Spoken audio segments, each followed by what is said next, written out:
Good morning, everybody. Good morning. How are you? Well, this is an awesome gathering. I'm a little intimidated by the table up here and all of you out there. And thanks to all the TA folks, our special folks who came, because they're special. Okay?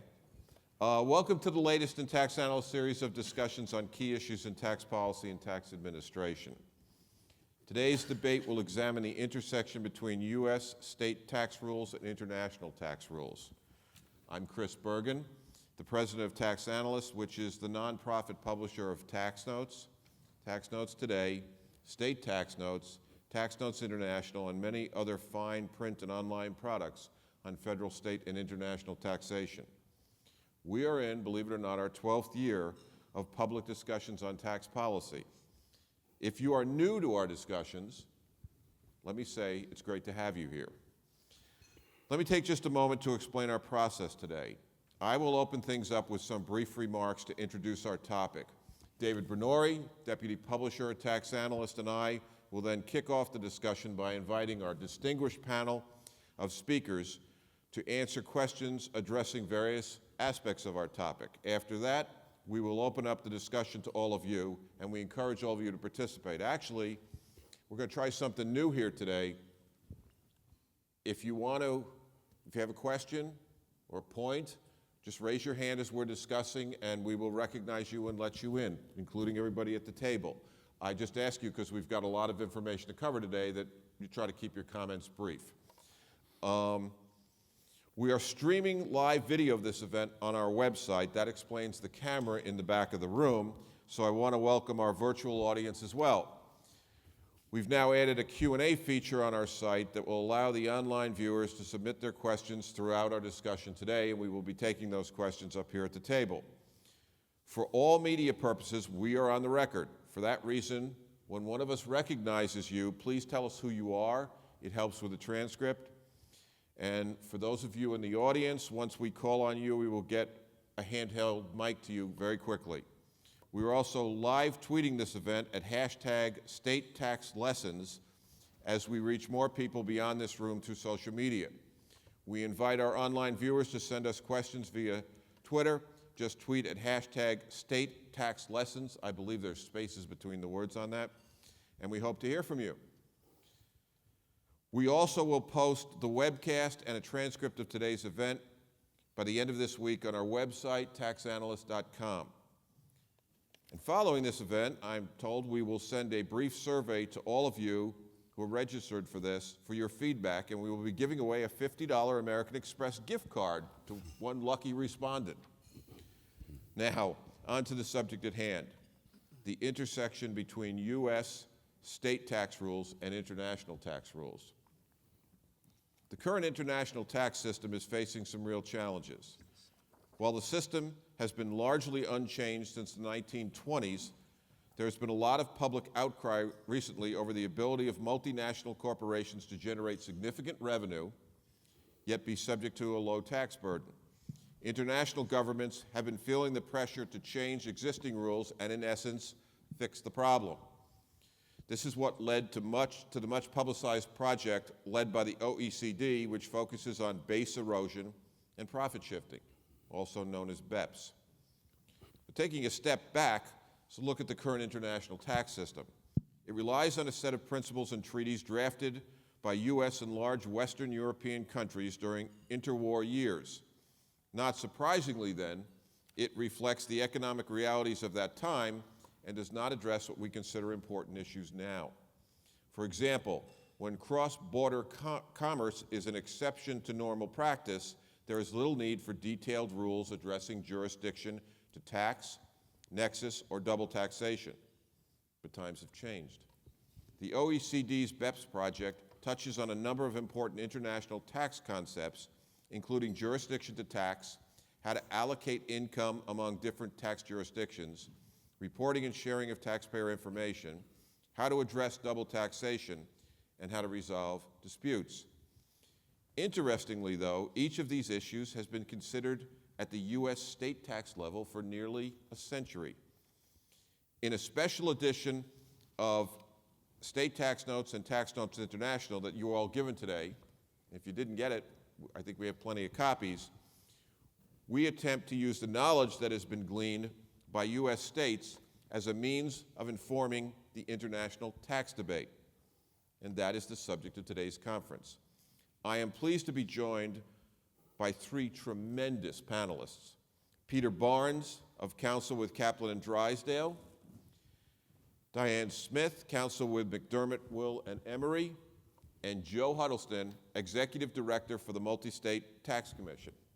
Thank you all for being here.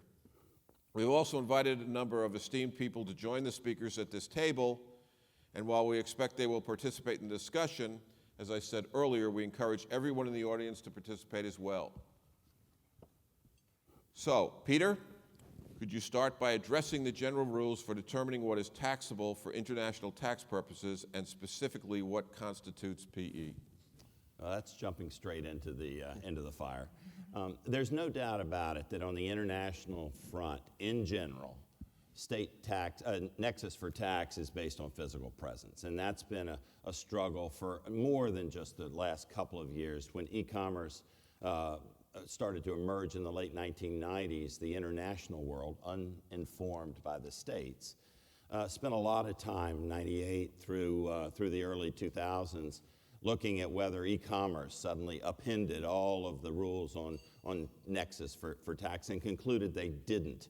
But in general, in order to have nexus to tax in the international world, you need to have a physical presence, a fixed place for some period of time, in some cases, in other cases, a single day. That's being challenged as we go forward with things like cloud computing and remote monitoring and digital downloads. And the international world's worried about those issues. But the cornerstone has been and continues to be physical presence. Joe, could you address the definition of nexus and the rules for determining what is taxable at the state level? Certainly. I want to begin by saying that my initial caveat is always that while I'm here as the Executive Director of the Multi-State Tax Commission, my comments may or may not represent the opinions of our member states or the Multi-State Tax Commission. So having said that, let me talk a little bit about nexus. Much as Peter outlined, the nexus issues for state tax are long-standing in that certainly in the 1800s, physical presence was the standard by which everybody began the discussion of what created nexus to tax. In fact, in the early 1800s, the U.S. Supreme Court, addressing what criteria were necessary to create a jurisdictional authority to tax, looked at many of these requirements as early as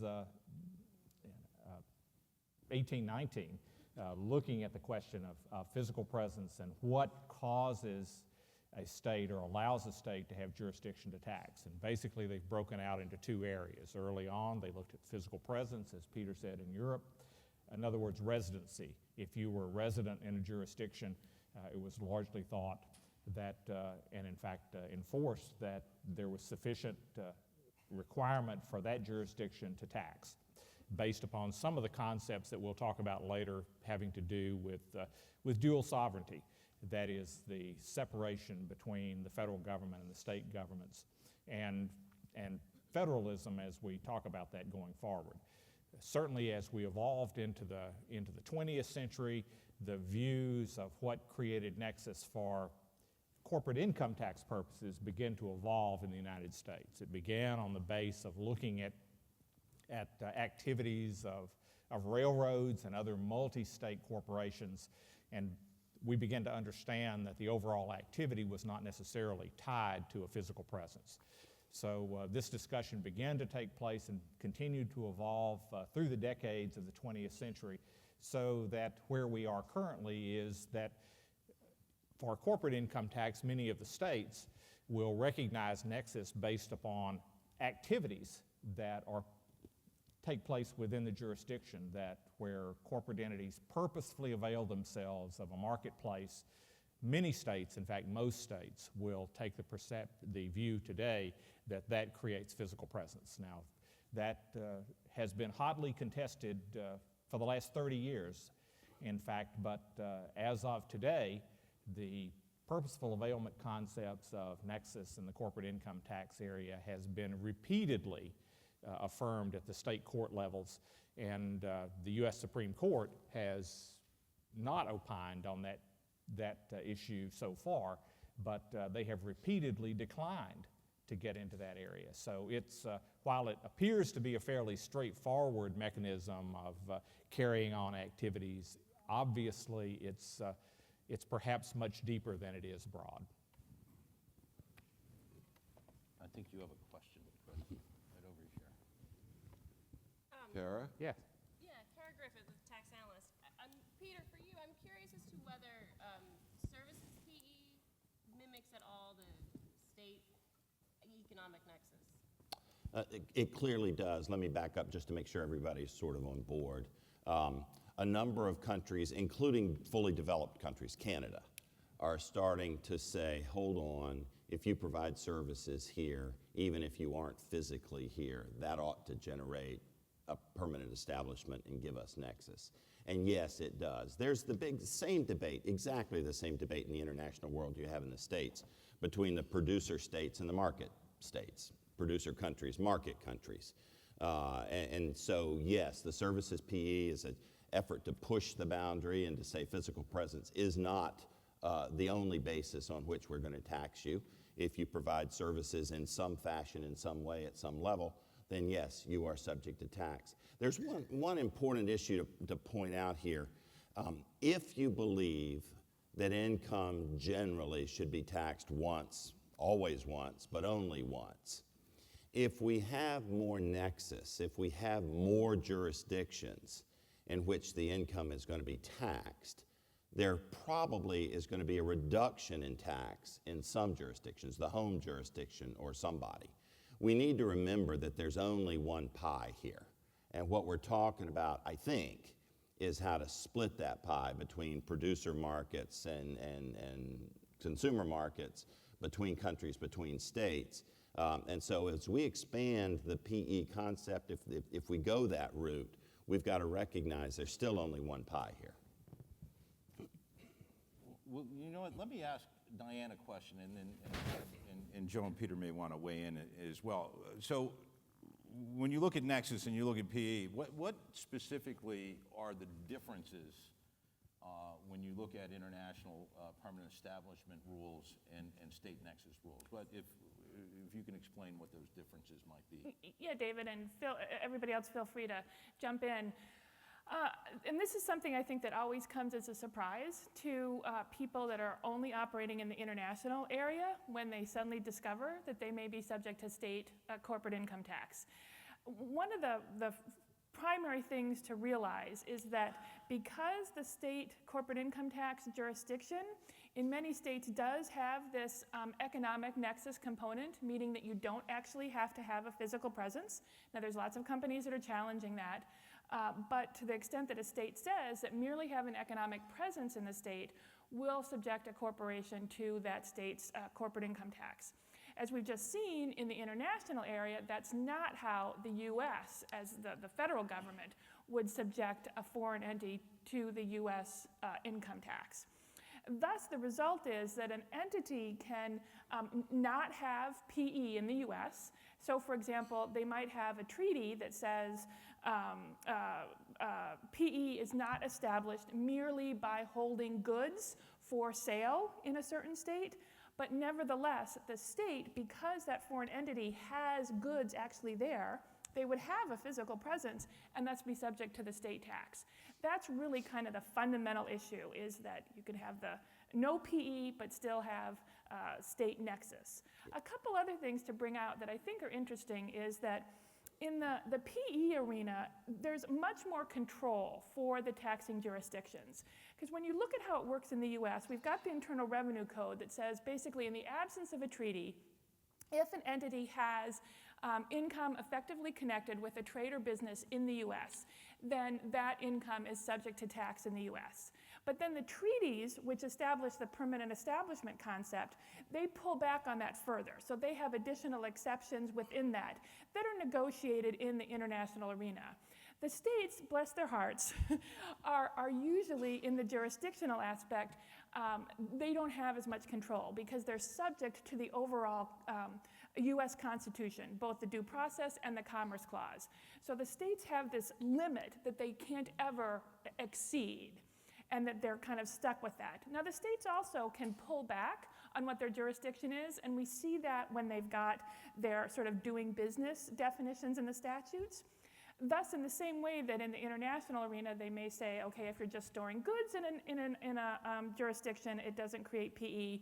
Some states have, for policy reasons, said, for example, if you've got a fulfillment center, if you're using a fulfillment center in a state, that doesn't create, you're not doing business, and thus you're not subject to tax.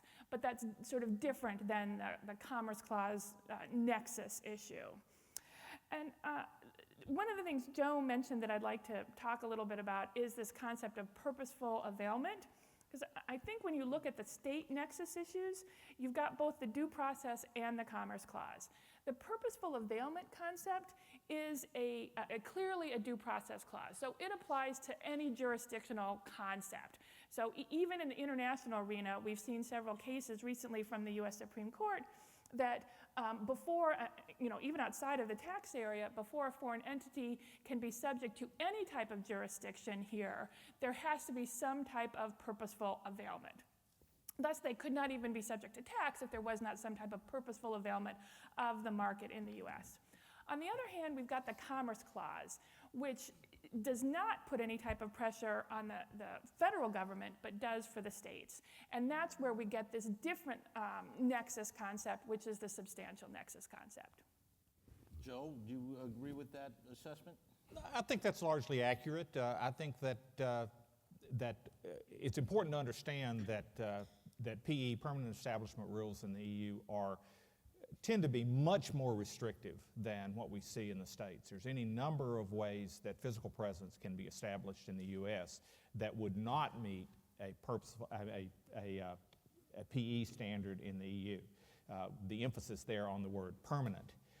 There's all kinds of different types of nexus activity, as Diane pointed out, that can create nexus under physical presence standards in the states, which might not in the EU or in the OECD countries.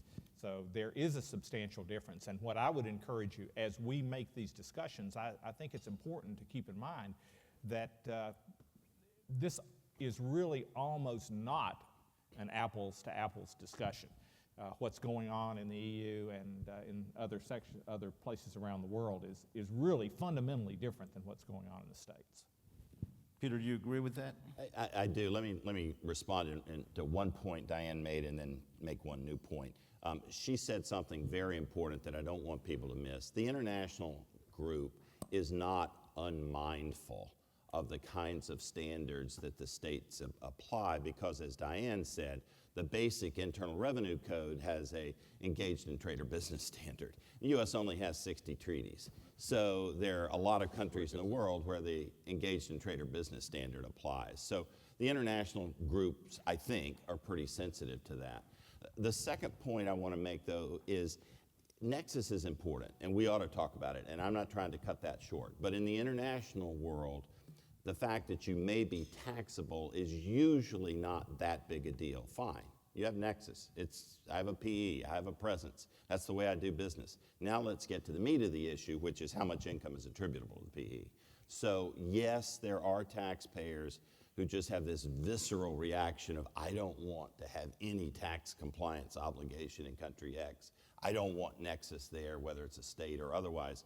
But in general, I think people are sophisticated enough to say, fine, if I'm taxable, I'm taxable. Now let's get down to what matters. What's the income attributable? Right. We have a question down Well, we here. got one here Oh, first. I'm sorry. And then two. right. And we're getting engagement, which is great.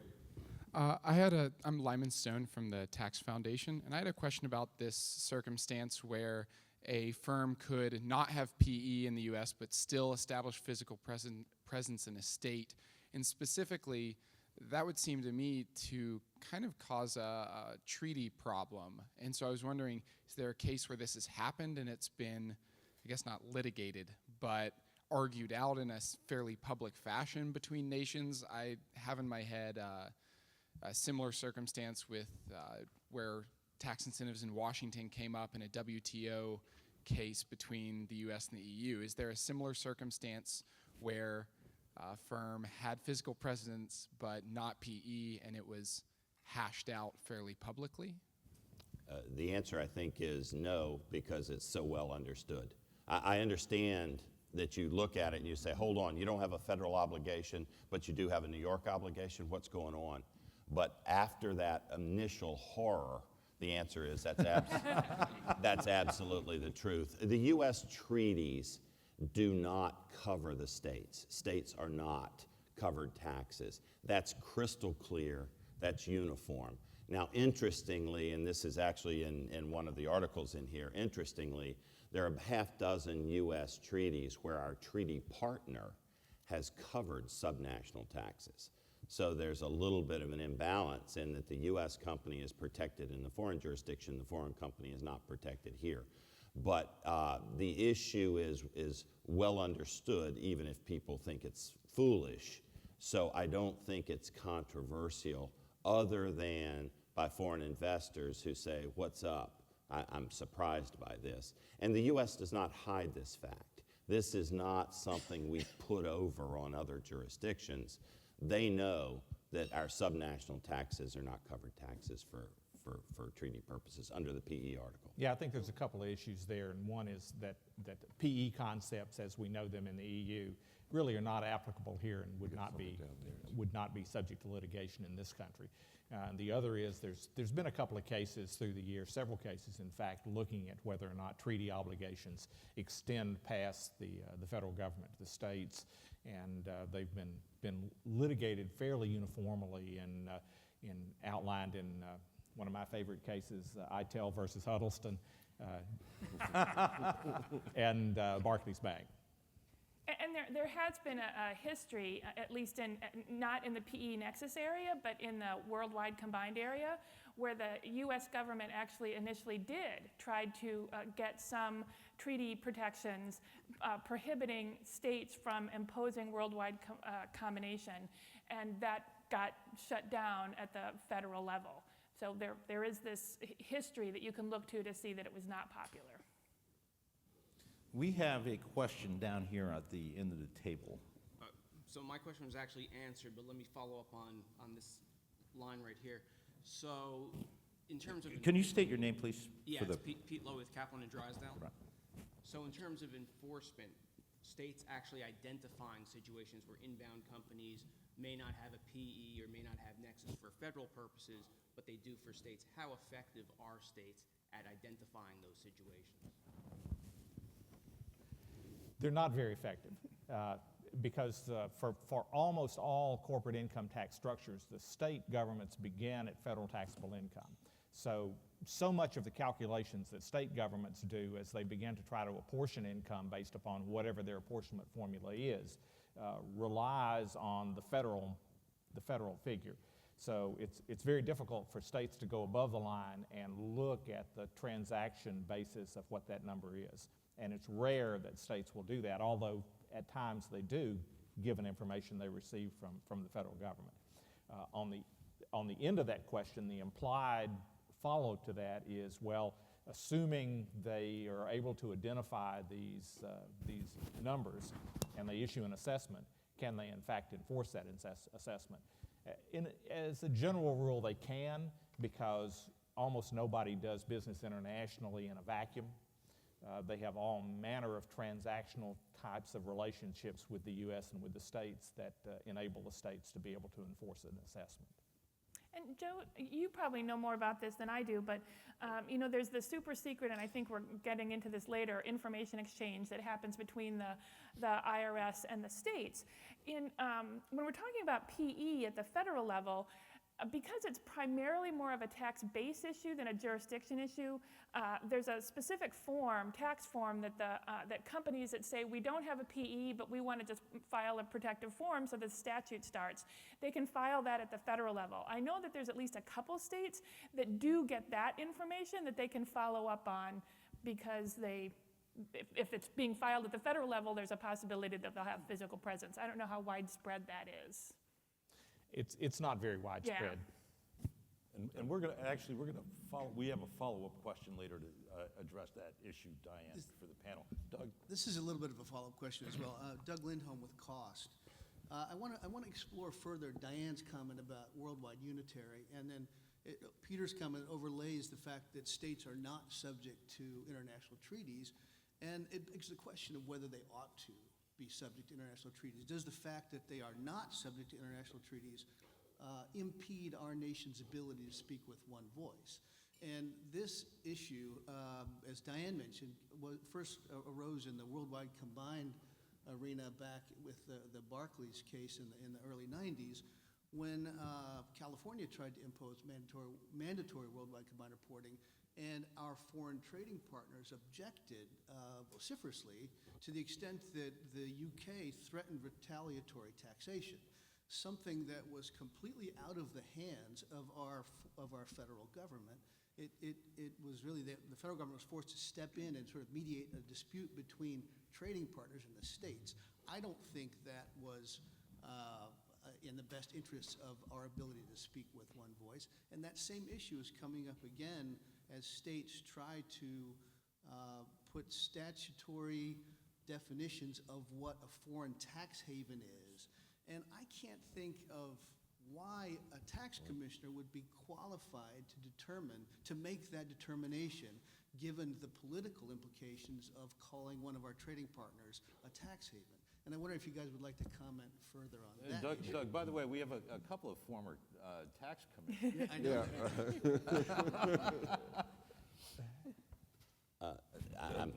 Peter? I'm happy to speak. Look, I cut my teeth as an international tax professional in '82, '83 on the Barclays case, which was the intersection of the international and the state stuff. Sure, I would love it if the states were bound by the treaties. That's great. But in the real world that we live in, let's get past that. There are plenty of other issues that irritate our trading partners in the tax arena a lot more than this one. They don't like it. But they don't like a lot of things we do. They don't like FATCA. They don't like a lot of stuff we're doing. So it seems to me, in terms of just my emotional energy, let's focus on things that we might actually impact. This issue, in my mind, is settled. And in a perfect world, sure, we would speak with one voice. The states would all use the same formula for allocating income. There would be no harmful competition between the states. I mean, I got a lot of items on my wish list. This one's low. Well, let me, I'm sorry, go ahead, Joe. Yeah, let me just comment on that. The issue of tax havens is not one which is exclusive to the United States. This is an issue which plagues the rest of the world as much as it does here. And as to whether or not tax commissioners in individual states have the capacity to be able to identify a tax haven or make those required judgments, let me just suggest to you that the tax haven problem worldwide is a whole lot like pornography. We all know it when we see it, so we don't need to kid ourselves about that. Well, in the international arena, Tax Notes International will run an article at least every 3 months in which a foreign party says, why is the U.S. doing this? Because Delaware and Nevada are the worst tax havens in the whole wide world. So, I mean, I do a quick search over the last 10 years. That's been a piece in Tax Notes International all the time. So we live in a glass house in this regard. I can argue why Delaware and Nevada are different from Caymans. I get all that. But I just don't think we're in a very secure position. One more question before we move on to the next topic. Joanne? Sure. My name's Joanne Weiner. I'm with GW, and I also write for the Washington Post. But I used to write for Tax Analysts, which was a great job. I was at the Treasury Department in the 1990s when this Barclays Bank case came to the Supreme Court. And I'm an economist, but it's the only Supreme Court brief I've worked on. And I just thought there's a couple things to clarify. One, Treasury did not tell the states what they had to do. We worked very carefully with all the parties involved to get to a voluntary agreement. Now, it's clear there was a lot of disagreement about mandatory worldwide combination. The states backed away voluntarily from it. The reason that state taxes are not covered by tax treaties, and I've negotiated a lot of tax treaties, is because they don't sit at the table. No one here would want to have someone else negotiate on their behalf and not have the ability to put a word in for them. So while it may be nice to talk about getting the states bound by U.S. international treaties, it's just not going to happen unless you put them all at the table. Now, the Multi-State Tax Commission has done a great job with protecting the state's interests, and it's not just in tax treaties, but it's also in that border agreement with Mexico. It's also in the World Trade Organization. So anyway, that's just to clarify some of the stuff that went on, is that the Senate did reject the U.S.-UK treaty because it bound the states, and it was only approved after that provision was taken out. Anyway, thanks. I want to turn to a topic now that all of our panelists have alluded to, and that is, how is the tax base allocated among the taxing jurisdictions? Many of you know that at the state level, this is done through formulary apportionment. At the international level, we use what is known as the arm's length standard. And that has led to some suggestions that formulary apportionment may be a good thing for the international arena. And I was hoping Joe might lead our discussion on formulary apportionment and maybe give a quick primer on how it works, and maybe address the MTC's role in promoting uniform apportionment formulas. Well, to be brief about this, which is virtually impossible, but I'll make an effort here.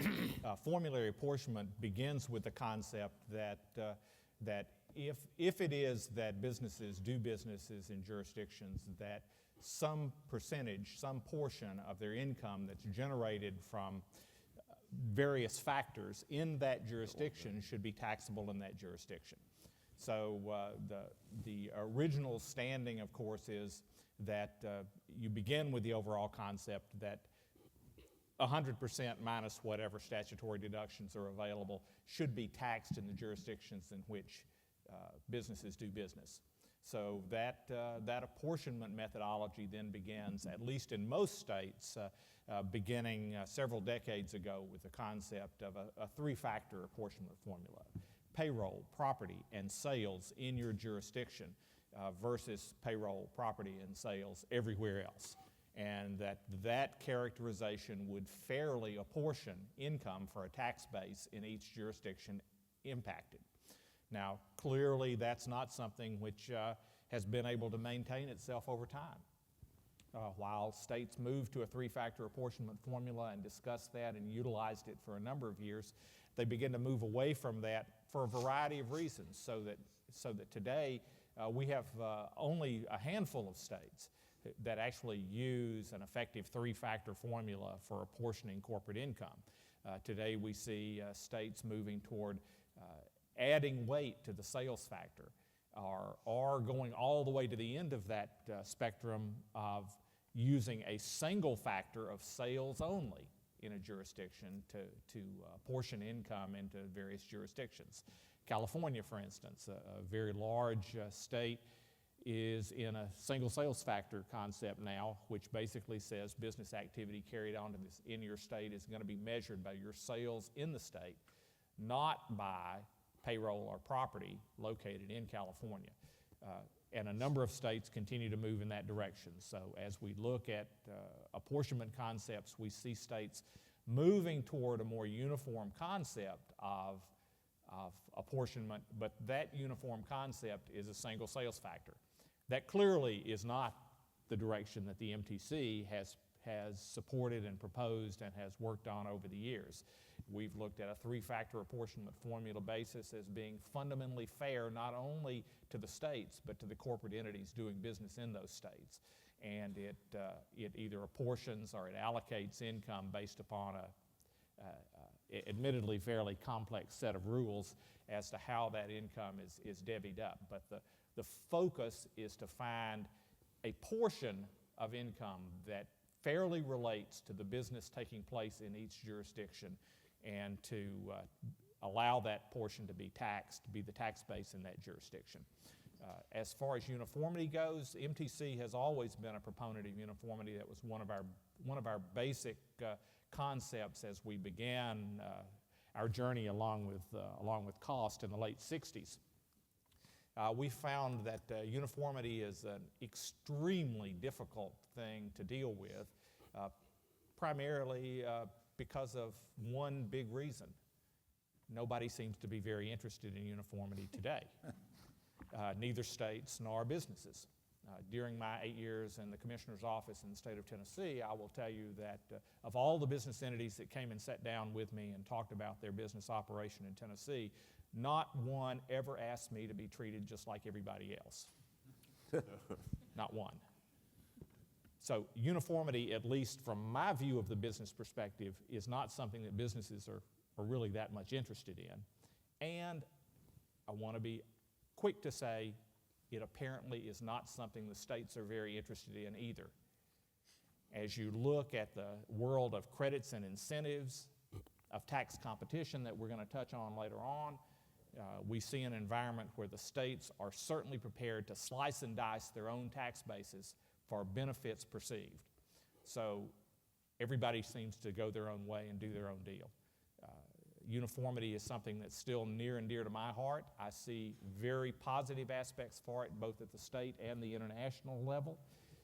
But the practicality of reaching some kind of uniform base kind of flies in the face of what we see out there every day. I have a follow-up question for Diane, but I thought we had a question on this side of the table. Yeah. Valerie Dickerson, Deloitte. I'm curious what your reaction is when you were called upon to advise around maybe like type of model for allocating on an international basis.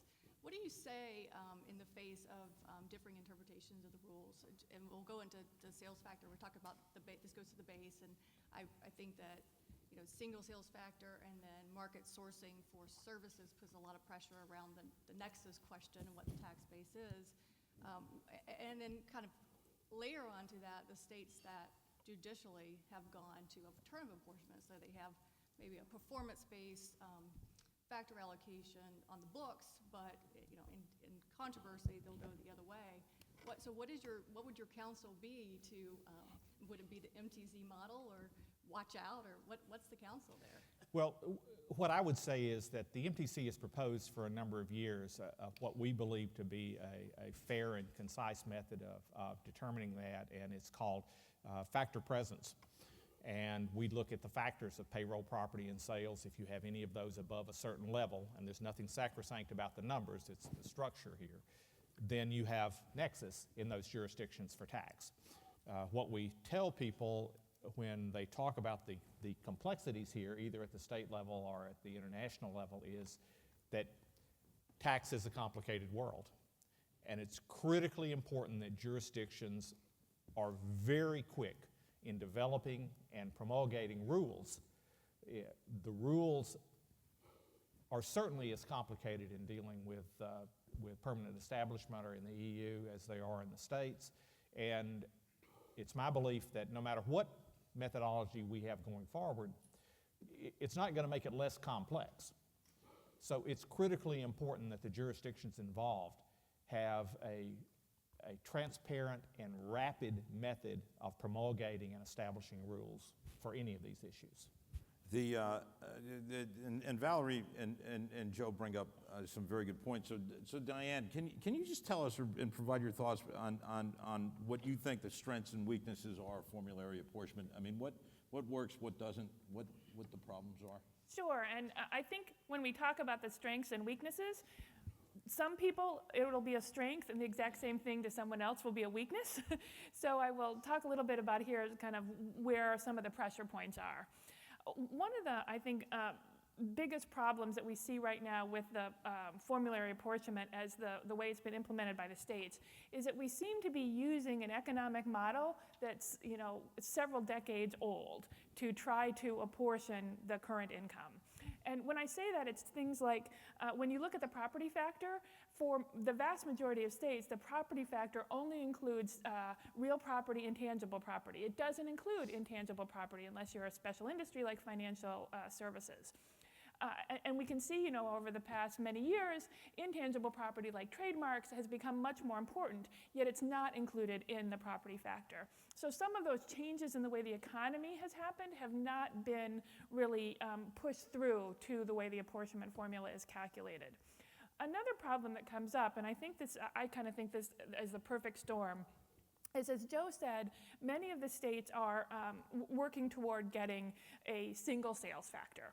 The reason for that, and this is a problem that's inherent in an apportionment formula that includes factors of production like people and property, that whenever people and property are in the apportionment formula, that means that additional investment in a state is going to increase the numerator for the taxpayer and thus increase their tax. So there's going to be a pressure on the states to try to take out the disincentive to invest in the state.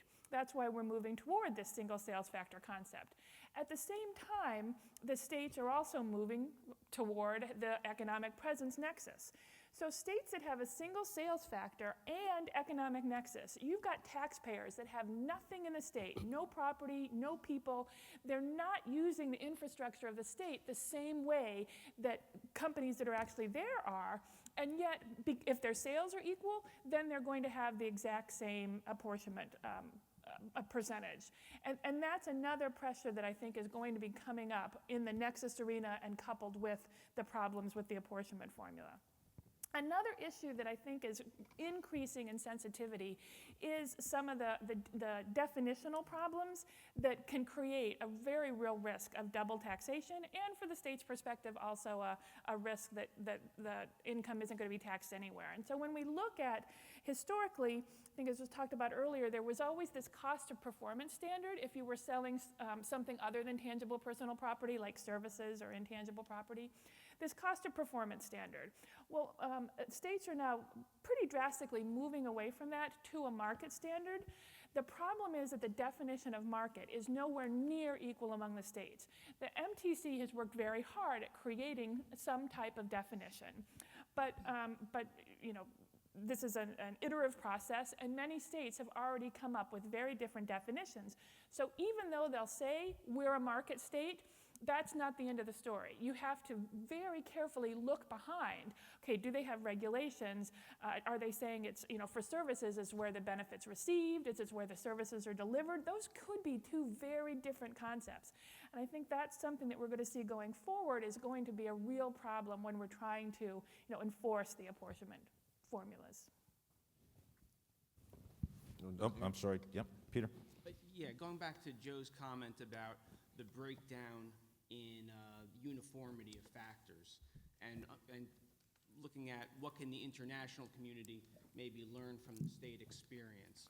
So, I mean, it would seem to me that producer countries may have an incentive to weight towards property and people, consumer nations incentive to weight towards sales.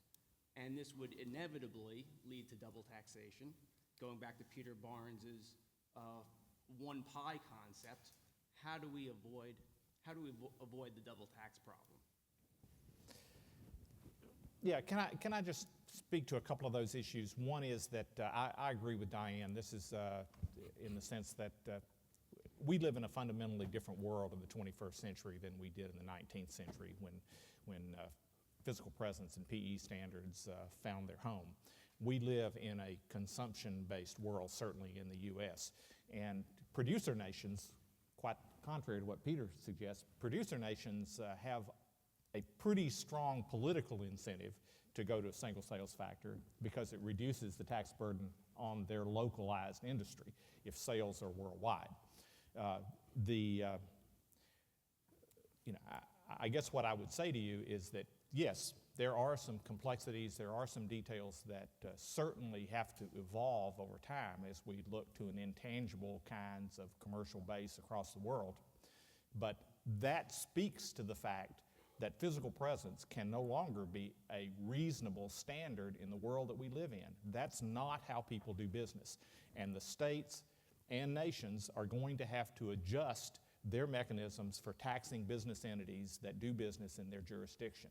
And the fact that you have property tax base or not doesn't drive the fact that it's almost impossible to do business in a jurisdiction without the ability to enforce your contracts, without a requirement upon the government to be able to protect the structure that you have adopted. So it's not without requirements of the government that people do business. They do business all over the world. They can be located wherever they want to do business. And the fact is that governments are going to have to adjust to the 21st century, not the 19th century, in how they build their tax bases. we have a question in the audience right there.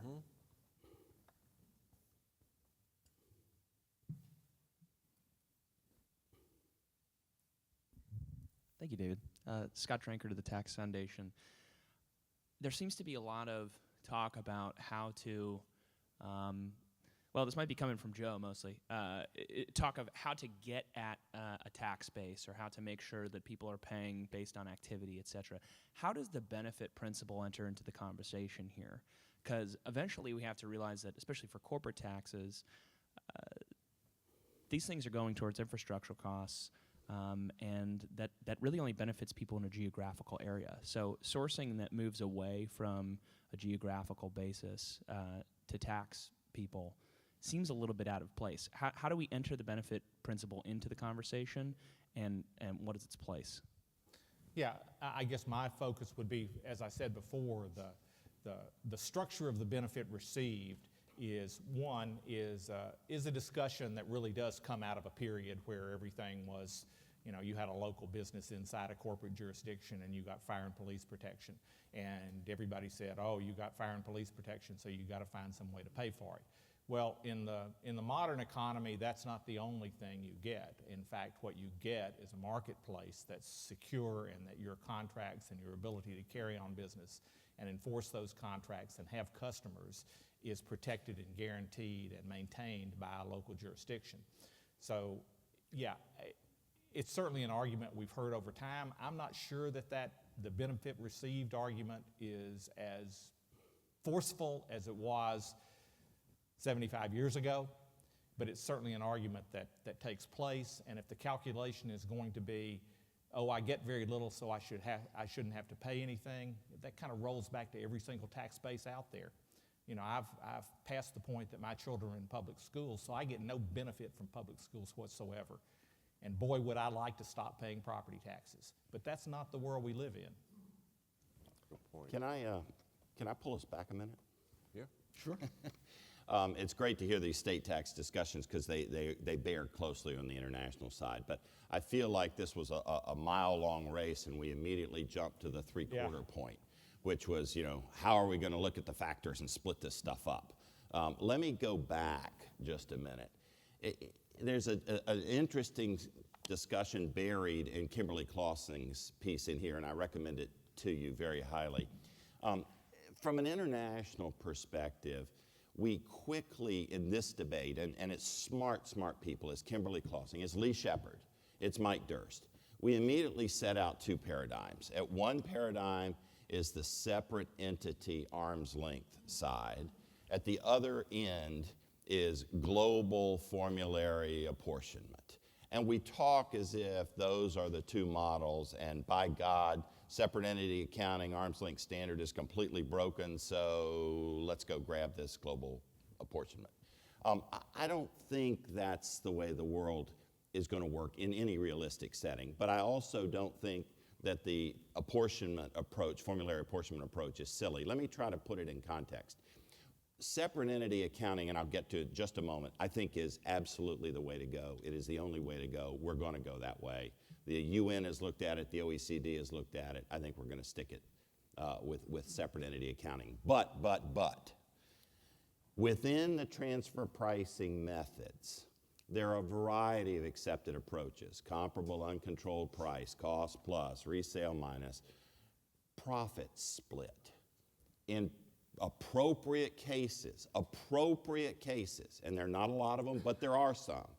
In appropriate cases, profit split is a reasonable way to allocate income at arm's length in a separate entity accounting world. And we've got plenty of examples of that. The best one, the easiest one to get our arms around are the advanced pricing agreements for global dealing. The global trading agreements between the US, the UK, and Japan are well developed. It's essentially a profit split. They're pieces of it, unitary formula. So I don't think we have, realistically, if we want to talk about what's realistic here, I don't think we have a world in which it's either separate entity accounting, arm's length test here, or formulary apportionment over here. I think the real dialogue needs to be, within separate entity accounting, are there places where formulary apportionment of some manner is appropriate and is helpful. Now, let me just very quickly say why I don't think you're going to get global formulary apportionment. The biggest tax issue in the international arena today is India's insistence that companies in India earn profits substantially higher than they earn elsewhere in the world. And India has economic data to suggest that's true. Counter to that, Japan economic data suggests Japan companies earn less than most companies earn on a global basis. It is inconceivable to me and not appropriate, in my view, to look India in the eye and to look Japan in the eye and say, whatever factors you are, I don't care what factors we come up with, whatever the factors are, you're going to earn the same profit level per factor in two countries where you demonstrably have different levels of profits. It's one thing to do that within the states, but I don't think between California, New York, Florida, Texas, Montana, Tennessee, you have profit levels as dramatically different as you do between Japan and India. And so we can talk about formulary apportionment within the states. In the international context, there's some utility, but the utility is to say, as one of the transfer pricing methods for separate entity accounting, let's keep formulary apportionment in appropriate cases like global dealing. So anyway, I think factors are important. I don't mean to pull us back from factors, but factors is getting down to the red zone in the game, and I think there's an awful lot of the field before we get there that's important. So, Peter, formulary apportionment is not the be-all, end-all solution in the international taxation area. It's not, but within the separate entity accounting arm's length standard, there can be situations where profit split, and profit split would encompass formulary apportionment in appropriate ways, can be an appropriate way for allocating income under an arm's length separate entity accounting approach. Okay. Marty Lobel. The problem with formulary apportionment, every IRS commissioner who's ever testified before Congress has said they cannot police it. The advanced pricing agreements are now all secret, courtesy of legislation that exempted them from Freedom of Information Act. So we're trusting the Treasury and the IRS to do the right thing without any supervision. Formulary apportionment takes into consideration the increasingly growing value of intangibles. I mean, the fact that the Cayman Islands is now the 5th leading banking center in the world really belays credibility. What we have to do, at least in my view, is go back to some sort of a formulary apportionment that will take into consideration the problems that you've mentioned and get away from unitary because it does, get away from transfer pricing because it doesn't reflect real values when royalties and intangibles are increasingly valuable and located in Isle of Man, a solicitor's desk in Ireland. That's what Microsoft did and saved $300 million in taxes, according to the Wall Street Journal. I mean, this is getting worse and worse, and even BEPS has really given serious consideration, if you read international tax notes, to formulary apportionment modified to take it into consideration the various producer versus consuming countries. So what I'm hearing now is the usual arguments industry makes, tax him behind the tree, but not me, and they've learned how to take advantage of the international loopholes, and Treasury, so far as I'm concerned, has done nothing but aid them. Well, I may not have been clear, but I think we violently agree. I'd be pleased to hear that. I think there's, I'm not saying there's no problem. Absolutely, we have issues we have to concern. The question is, do we throw out separate entity accounting? And to me, I just don't see a system in which on an international basis, getting away from separate entity accounting is going to get us very far. India, and I don't blame India, India has economic data to support its arguments. India will say, your company here makes profit levels of 20%, 30% higher. I'm not going to take your global profit level of 10%. That doesn't work for me.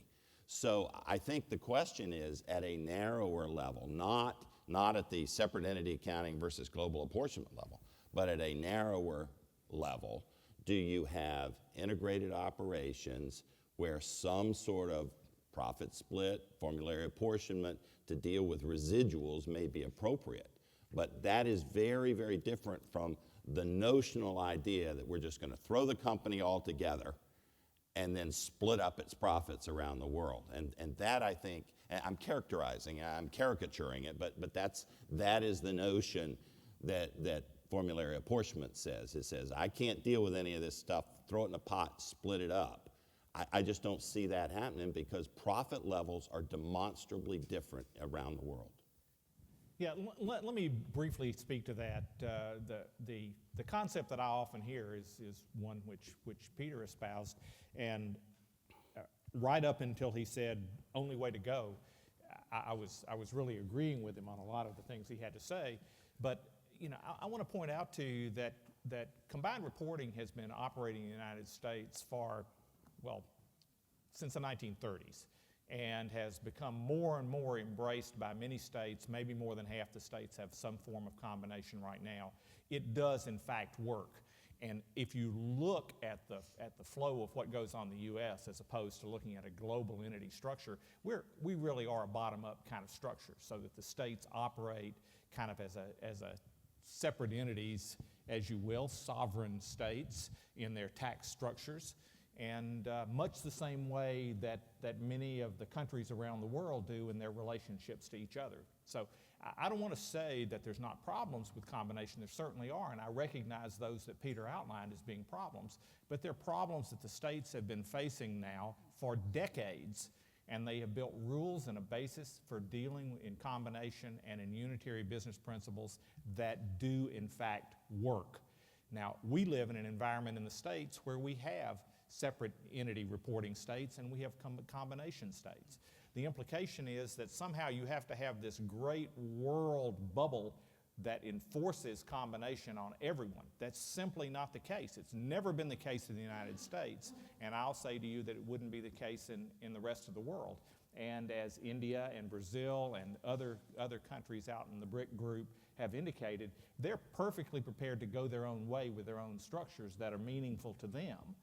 And each individual country out there could begin to adopt some type of apportionment regime, because I'm not here saying, gosh, we've got to walk away from arm's length pricing tomorrow.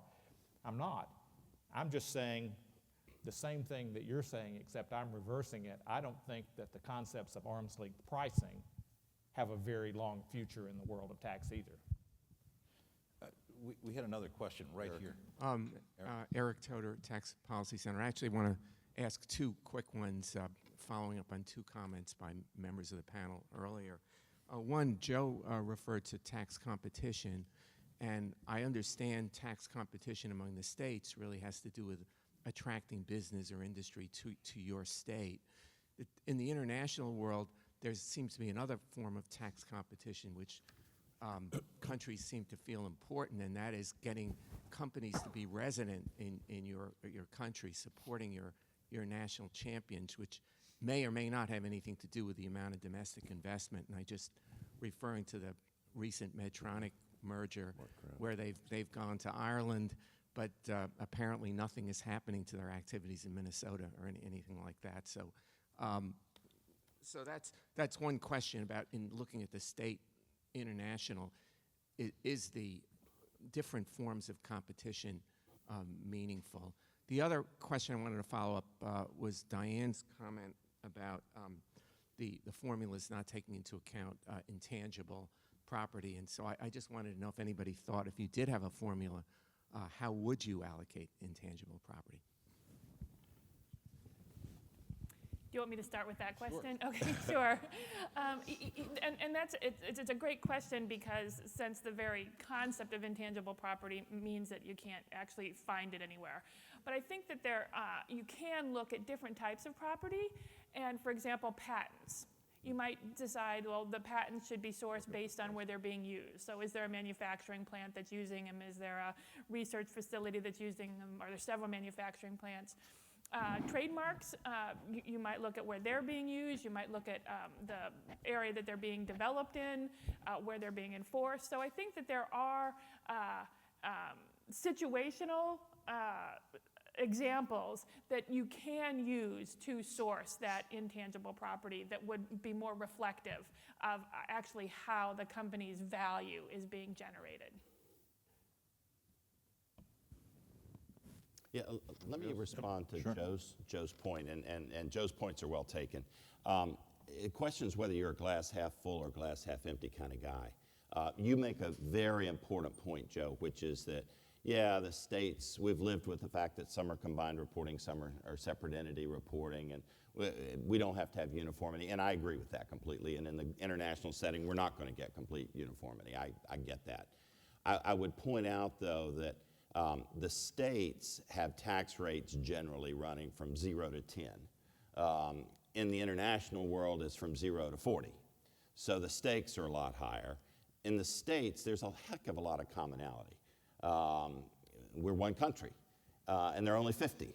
In the international world, there are 200, and a lot less cohesion. So I don't pretend that we're ever going to have a global system that works right for everyone. It's important to remember Brazil has gone its own way. Brazil has said, we are going to have stated profit I'm being very simplistic. We're going to have stated profit margins. You want to do business here, you're going to show this margin whether you do or don't. That's that. So you can have a variety of countries go with separate entity and combined reporting, and we'll learn to live with it. But boy, talk about complexity. If on a going forward basis, you have combined reporting in France, you have combined reporting in Germany, but it's a different unitary group. If you have combined reporting in Japan, but it's a third combined group, and then 6 other countries that have separate entity reporting, somebody's got to look taxpayers in the eye and say, yep, you're tripling your compliance team because we can't get our act together as tax administrators.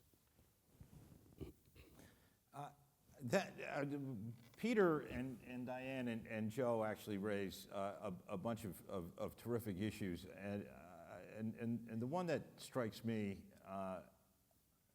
is that the state corporate income tax, long considered a sieve, right? It is not very robust. It is not very strong, despite Joe's efforts and the FTA's efforts and the Revenue Department's efforts and a lot of good college tries. The state corporate income tax is always under siege. Increasingly on the international side, and if you read Tax Notes and Tax Notes International, you'll see this every week, every day, that the international corporate income tax regimes, because of aggressive planning and interjurisdictional competition, et cetera, are under siege. And so the question is, can anything be done? I mean, what is the solution to two tax structures that are widely considered less than robust? I think it's a menu. I don't think there is a panacea. I don't think there's a specific issue. I think there's probably more transaction taxes. We sit here talking about the importance of the market countries, and I get that. That is crucially important. In Joe's comments, that what do you get if you have no physical presence, but you sell there, where you get a market, that's important.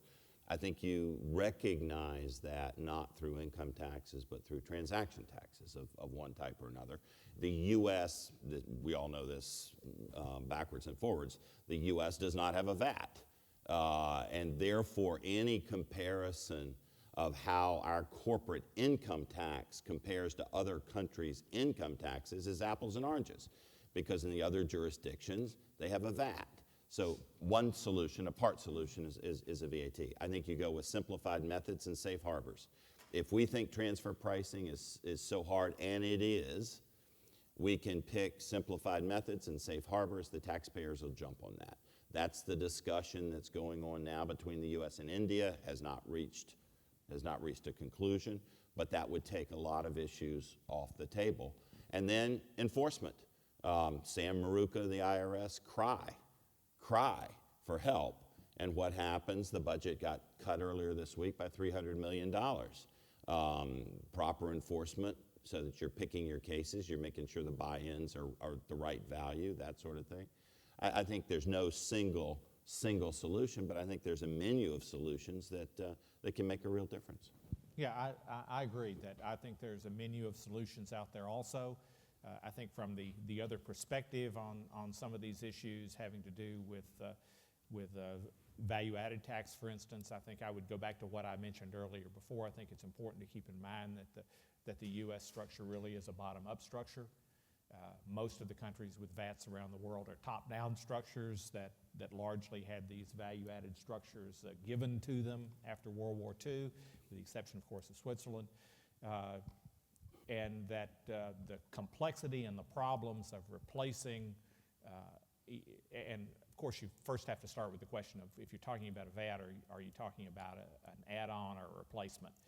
And with either one of those, the complexity of either adding on or replacing in a bottom-up system that has broad reliance, tremendous reliance out across the states in a sales tax base to either lay on the top of that or to replace that with a national value-added tax, albeit having local functions, would be stunningly complicated. Yeah, let me touch one other thing.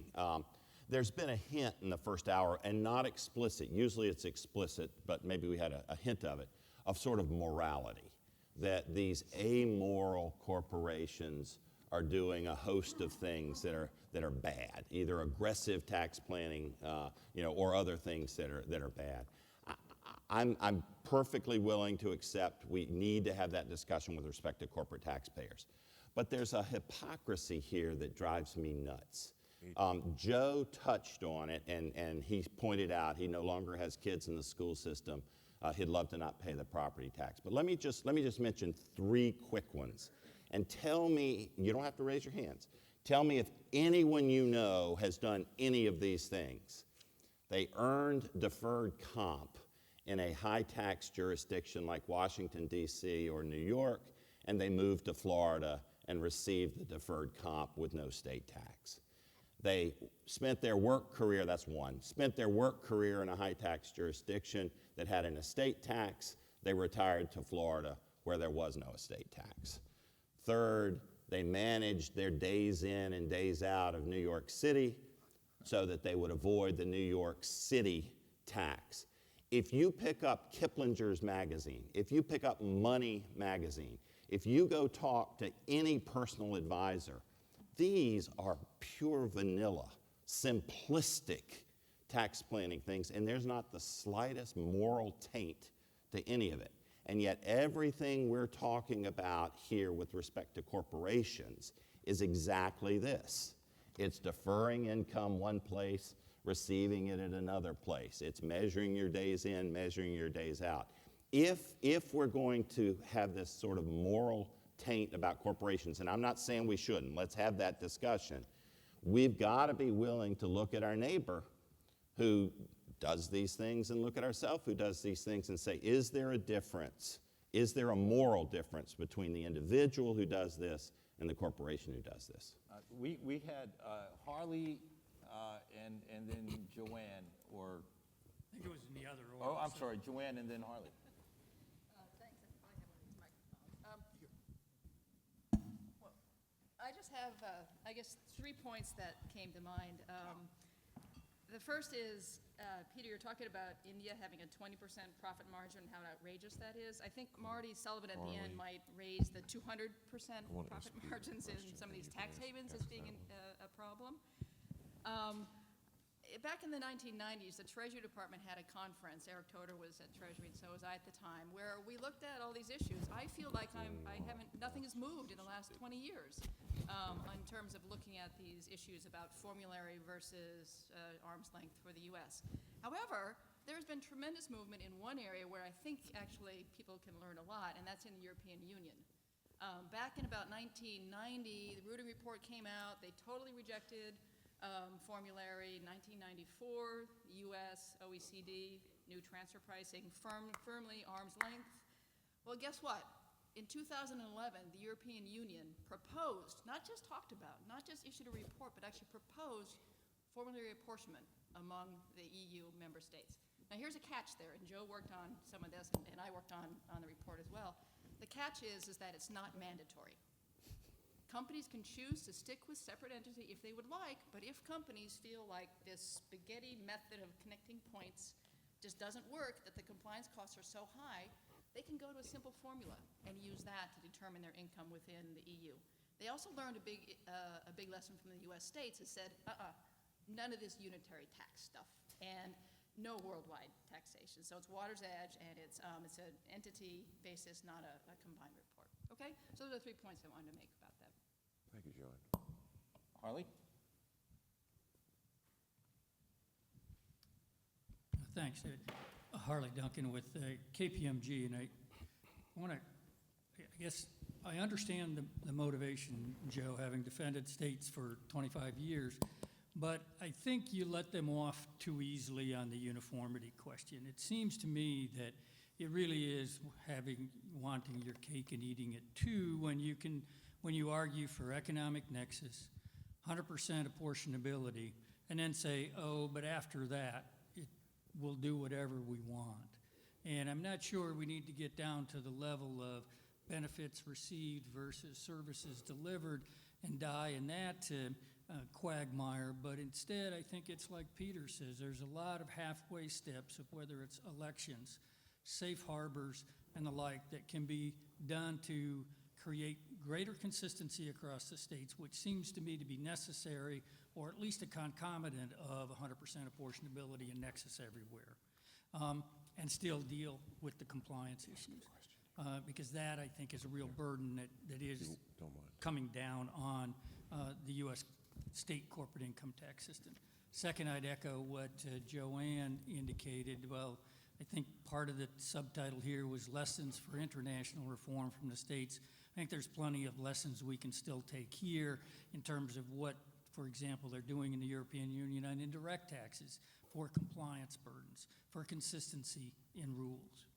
And then the other thing about consumption taxes, and this is just the extraneous, worthless comment, but if we continue down our path of single sales factor, this and that, we will have a consumption tax that is broadly based, albeit poorly designed, at the state level, because that's all we're taxing is consumption in the state of some consumption of our choosing from some taxpayers of our choosing. Not very well designed, but that's where we end up.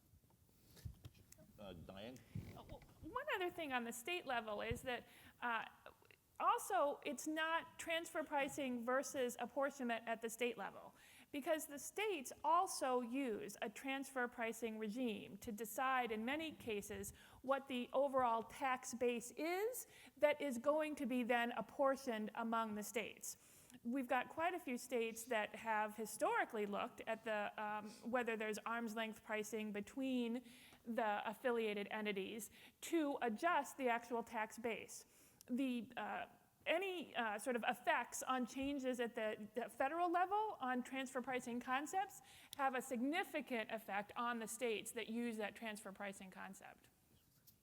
Yeah, let me address that. I agree with Diane. A lot of states do that, particularly the separate entity states, and they, where they can, they look at those things. But as I mentioned before, they're heavily reliant on federal taxable income and their ability to actually go above the line and look at those numbers and make some calculation as to arm's length pricing is very difficult for any state, and most states simply don't do it.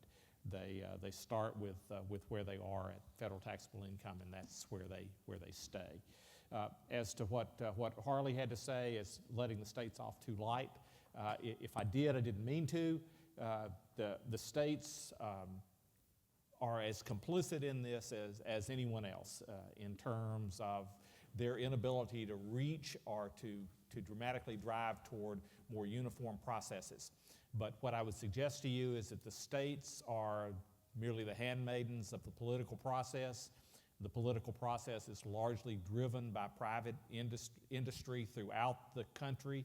And I would say to you that where there are any MTC uniformity proposals, if industry would join hands with me, I would go around the country to each of the legislatures and ask them to enact these uniform rules. Industry has no interest in doing that, and they're not going to. They'd a lot rather see states preempted by the federal government to achieve uniformity. They repeatedly focus on a national structure as opposed to a state sovereign structure. I understand that, and toward Peter's point, I don't see any of these things as a morality play. Businesses do what they do because it's in their best interest, it's in the best interest of their shareholders and they're the people who receive dividends from the Fortune 5000. They expect their companies to pursue these avenues to reduce their costs, to increase their dividends. That's the way of the world. I've got no problem with that. It's not immoral to make a profit. Yeah, But I would suggest to you that my final point is that as I have often been known to say, Doug, all right. you don't always get what you pay for. There's no doubt that Doug would. Yeah, Doug's fine. ready to go. You don't always get what you pay for, but you do always pay for what you get. And that proposition leads to taxation generally, and the question is the structure we have fair? Not moral or immoral, but is it fair? Thanks. You know, Joe and I have this conversation a great deal, at least 10 times a year. And let me sort of back up a little bit and talk about the notion, does business want uniformity? And why hasn't uniformity worked? Well, what has not worked is voluntary uniformity. And I understand it's pressures, it's political pressures driven both by business and by state interests. Business is not monolithic. So naturally, when a business comes into Joe and asks him for favors, they're going to look after their own interests. But everybody here at the table sort of inherently realizes that uniformity is good. But we also realize the dichotomy of individual interests versus what's good for the business community as a whole, right? So how do we get past that dichotomy? We're not going to preempt state structures by going to the federal government. But there are, and this is sort of backs up Harley's point, there are sort of situational areas where I think we should go to the federal government and impose uniformity on the states, impose thresholds, impose administrative uniformity that would tremendously ease the compliance burden and ease the ability of our business community to compete on a global basis. 3 areas that I consistently talk about. 1, thresholds. We have the most advanced economy in the world. A company still doesn't know how much of a presence that they will have in a state before they have a jurisdiction to tax. We don't know the answer to that. Second, administrative convenience. Why not? And I kudos to the streamlined sales tax effort, but again, that's a voluntary effort that really has stagnated. You know, it really, and the third is areas like you know, thresholds like the mobile workforce bill. When you travel as a state employee, why should you be subject to 50 different sets of rules from state to state, half of which, you know, most employees have no idea?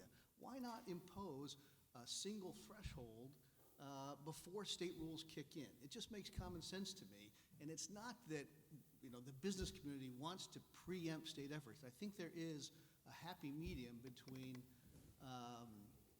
areas where federal uniformity can be imposed on the states but not take away their sovereignty. And that's what we're looking for. Joe, I'm happy to walk arm in arm with you through the halls of Congress to try and get there. We have, our Twitter feed is buzzing. I don't know if the Twitter feed's buzzed or not. Twitter buzz? I don't know. But we're getting lots of social media questions. I wanted to pose a couple of them to our panelists. And this one I think would be for Joe and Diane, or anybody else up here who might know the answer. Is there any data, or do you have any sense of how much money states lose from offshore tax planning by multinationals? So that seems pretty straightforward question. Joe, do you have any idea? You know, all I know is what I read in the paper, and so there's some question as to the validity of that kind of thing. But you know, I've certainly, and all of you have seen numbers ranging from as low as $1.7 trillion dollars offshore to, and this is raw dollars, not taxable income, but 1.7 trillion to 20 trillion. So the answer to your question from the perspective that I look at is I haven't got a clue. It's big. It's Number's big. big. It's big. Well, except that's apples and oranges. I mean, to say that because income is earned offshore and is kept offshore, you've somehow, reduced your state taxes, that's the tail wagging the dog here. Well, If I might there's a- argue with you where that income was earned. Yeah, well, I'm just saying, it's an interesting question. It's a hard question, but I'm not sure there's any data for it. And I know 1.7 offshore, we can argue whether that should be offshore or not offshore, but that's not offshore to deny states their taxes. That's the 35% U.S. tax, not the 4% state tax driving that decision. So a follow-up question that certainly some of the practitioners on the panel or up here might know the answer to is, do state tax considerations play into tax planning for multinationals? So if you're advising multinational corporations in terms of their international tax structures, are you thinking about state taxes? And I would say it affects them two ways. Number one, multinationals, I guess by definition in this case, are doing business in the U.S. to some extent. And so that, yes, they are going to be looking at tax considerations. Is it going to trump decisions on their federal tax issues? Probably not, because of the difference in the rates. But on the margins, they're still going to be considering the state tax issues. Then also, when you look at the multinational arena, where we've got tax issues that really come into play is if you have someone who's done some type of tax arrangement in the international arena, you want to make sure you're not making things worse in the state tax arena for that taxpayer. So those are the two examples. Yeah, and I think those are all good points, and I think Peter is right. The trickle-down proposition that if there's a couple of $1 trillion being held offshore in repatriatable, if that's a word, dollars, the first stop of that obviously is federal taxable income. So, the states are only taking a few $1 billion hit instead of the really big money, which the federal government is having to forego. But what I would suggest to you is that just as a matter of curiosity, I'd love to know which of those Fortune 1000 worldwide companies are actually paying 35% or even 15%. I'm going to indulge myself here because tax is one of my favorite things.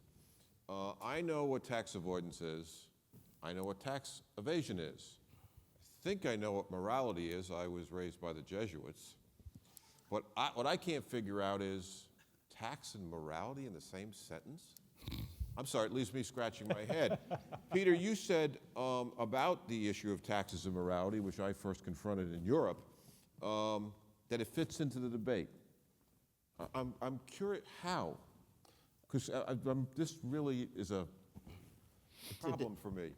Today's discussion has actually had, I would say, less of the morality tone than most. Yeah. But today has had that, that atmosphere about it as well. And I get it. We would not be having this discussion at all if everyone believed that arm's length pricing and separate entity accounting worked. Period. Good point. We wouldn't have this meeting. We'd all be home. The only reason we're here is because of a perception that taxpayers push the envelope. Maybe it's legal, but it shouldn't be. Maybe it's illegal. Maybe it's illegal and the government doesn't have the tools to find it. But the only reason we're here is a perception that somehow fair payments of taxes to jurisdictions are not occurring. So yes, there's a morality, and I want to have that debate. That's a fun debate. That's an important debate. The point I wanted to make was we somehow have blinders on. And when it's an individual who earns deferred comp in one jurisdiction and takes it in another jurisdiction. That's tax planning. It's tax planning, and it is pure vanilla. That is why why Money Magazine exists. And we would not even say to our neighbor, oh, why are you moving out of the school district now that your son's a senior in high school? We don't even think about that. And yet in the international tax arena, we have this, it may be legal, but gosh, it shouldn't be, as a cloud over the whole discussion. So I think morality is important. I think the morality discussion ought to occur. I think it ought to occur with respect to both corporations and individuals, or somebody needs to explain why the deferred comp example for individuals is just fine and the counterparts for corporations are somehow not fine. Yeah, and I have some advice. If you don't want to get in trouble at a cocktail party where people are talking about taking advantage of the charitable deduction, don't say you admire GE's tax planning. They throw stuff at you. GE is audited around the world. Around the clock. All the time. 25 agents wake up every morning and go to the office and audit.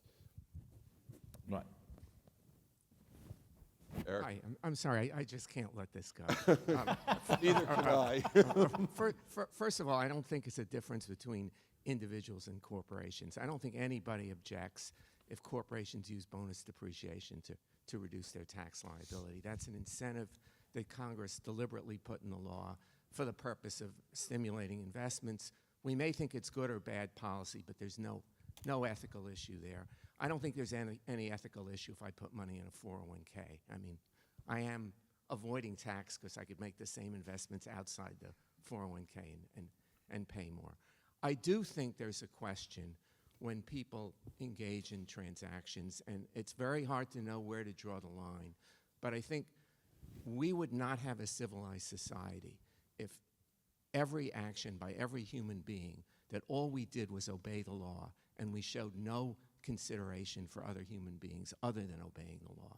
I think we have to really ask the question about when we push the envelope, what is too far and what is not too far in terms of, and I think it has to do really in some sense with what the law is intended to do. When you do something that's different than what the law is intended to do, it may actually technically be legal, and it applies to individuals as well as corporations. Yeah, and but Eric, I do think those issues need to be engaged. I don't think it can be dismissed by saying that any response to incentives by a company, if they invest in a country which has a lower tax rate, that's fine.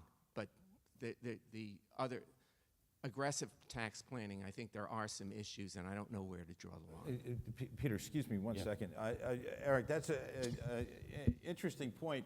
You hear the morality discussion, and Chris and I we've been talking about it at Tax Analysts for a long time. You hear the morality discussion mostly on the international front, right? It started in the UK and Starbucks and all that, you know, the Prime Minister and so on and so forth.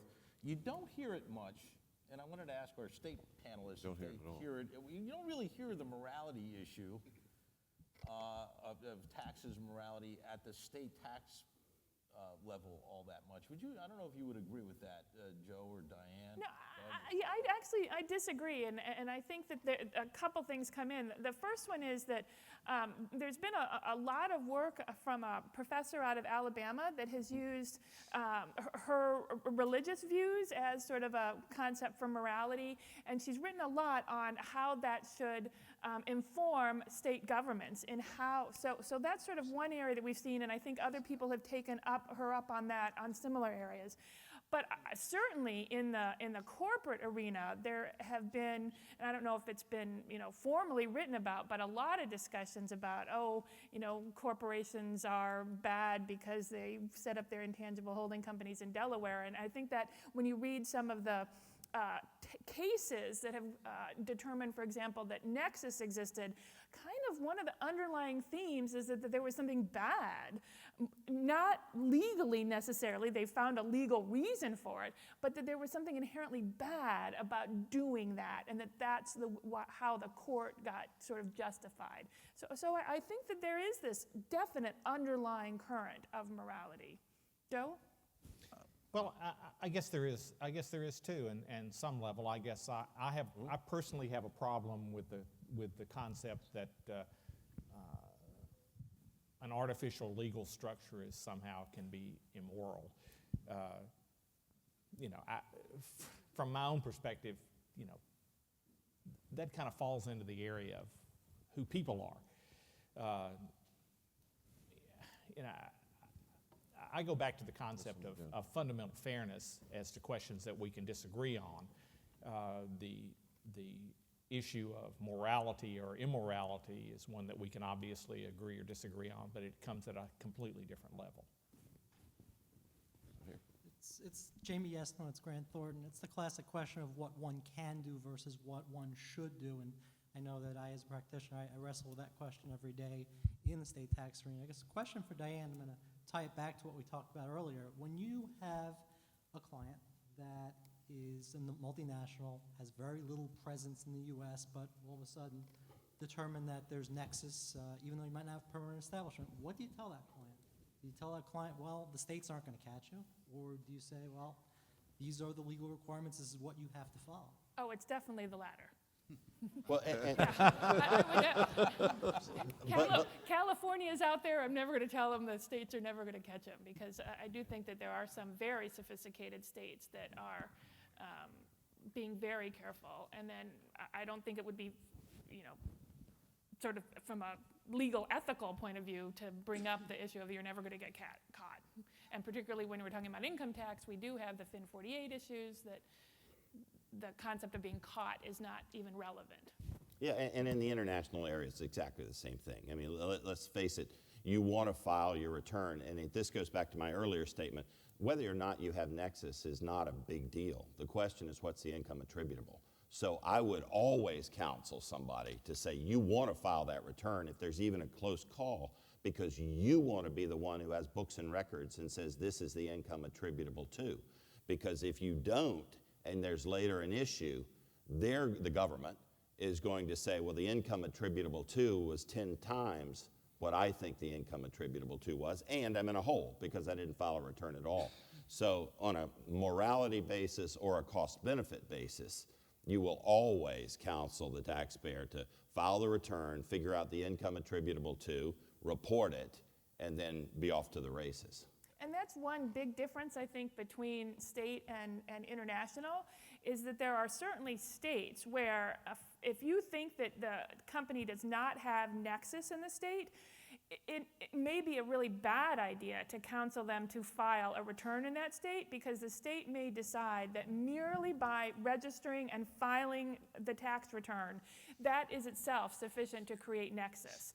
That's a real dilemma for companies, because they don't have a way then to start the statute of limitations. They may say, we really don't think we have nexus, but we don't want to file because that could be creating nexus. So that's a real issue between them. Marty Lobel again. I tend to agree with Joe that unlike the Supreme Court, corporations have no persona. They're not real people. They're a collection of people trying to maximize their profits, as they should. The question I would like to raise is, what does this do to domestic companies that have to compete against multinational corporations? And I don't characterize them as foreign or American, because they're all multinationals. When, for example, the last time I looked, GE had a 7% effective tax rate overall, and yet the American taxpayers owe GE a couple $2 billion. I buy GE products. Let's take GE off the table, because I think it's a red herring. It's a distraction. Well, but the issue's important. Let me respond. I think you're exactly right. That's an important point, which is competition between multinational firms and domestic firms. Important issue. I agree with you 100%. But I would simply say we as tax policy, tax professionals, we are always opportunistic in terms of designing our tax policy. We offer an incentive to the new company coming in. We don't offer an incentive to the nice guy who's been running the factory down the street with 100 employees for 20 years. We are always looking at the marginal investor, the marginal investment.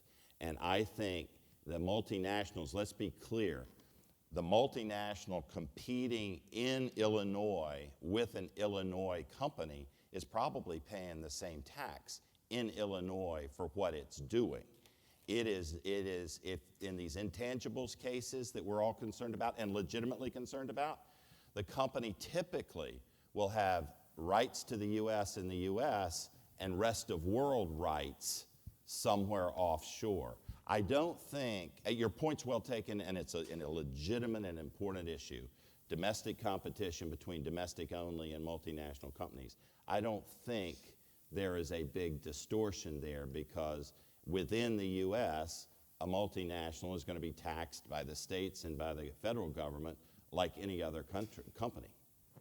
Yeah, but the numbers don't bear you out. I mean, the multinationals pay a much lower tax rate than 35%. I think the effective rate was about 7%. So how does a domestic company who has to pay a much higher tax rate compete against a multinational who doesn't pay as much? That's overall? a blended rate. The multinational's effective tax rate is a blended rate that reflects the taxes paid in the U.S. and the taxes paid outside the U.S. And so you have apples and oranges for the multinational being compared against apples for the purely domestic company. We don't, I don't believe, we don't have data on the domestic element of the companies and the domestic element of the domestic-only companies. That, I think, is a pretty level playing field. We have a question on the right here. Yes, Charlie Fisher, Deloitte Tax. We were talking earlier about state tax considerations with respect to the international planning, and as was mentioned earlier, you know, we don't see the state driving the international issues because of the difference between the 35% rate and maybe a 4% state effective rate. But what we find is often that it's very important to consider those state tax issues, because for a lot of the things we've talked about today, such as different nexus standards, different definitions of the tax base, how apportionment may come into play, that sometimes that may be overlooked in the international planning with respect to how foreign entities might be subject to tax in the U.S., maybe an unexpected surprise. So it's very important to look through all those issues and advise those companies, as we talked earlier, about those implications. And it's not only in the state income tax area, but also when we look at the state and local level, there's many different taxes to be concerned with that are not based on income, that are not tied into federal tax numbers. And so you got to think about your sales and use taxes, your franchise taxes, gross receipts. And oftentimes those can be much more problematic than the income taxes because of a lot of the conformity. The last thing I'd like to bring up is an area with respect to states actually looking at international transactions independently. So let's take a financing transaction where a U.S. corporation is taking an interest deduction with finance with maybe a foreign affiliate, something that the IRS would have a very vested interest in, and maybe actually already evaluated and sustained it as a valid interest deduction, but us seeing actually a state come in and do an independent analysis and maybe coming to another conclusion. We just saw a case come down in Massachusetts where a deferred subscription arrangement was challenged by the state as not being valid interest. So I'd be interested to hear in the panel about your thoughts about states independently evaluating international transactions. It's funny, my colleague Steve Kranz and I have had this battle over the past couple days about this very issue. That, let's say, for example, if the federal government comes in and actually audits an issue and decides we're either not going to make some type of change, and in this case we're talking about transfer pricing, that they're not going to make a change, or they actually make a change, and then the company either accepts it or challenges, and it goes through the judicial process. Anyways, there's some type of federal determination on that actual issue. To what extent can the states come in and say, we disagree with the federal government, we think the change should be more, increase in tax? And I think one of the first things you have to look at is exactly what is the state conformity, how do they do the conformity to the federal government? Some states will, basically adopt the Internal Revenue Code. Some states will, there's a few of them that actually say we'll take whatever the federal tax base is, but look at what is that federal conformity and how closely does it bind that state to any federal determination. There are some states like New York that don't specifically say we're following federal at all. They can go their own way. And there, I think whatever the federal government does might be slightly informative, but is not binding on the state. I think some other states, particularly the ones that might have a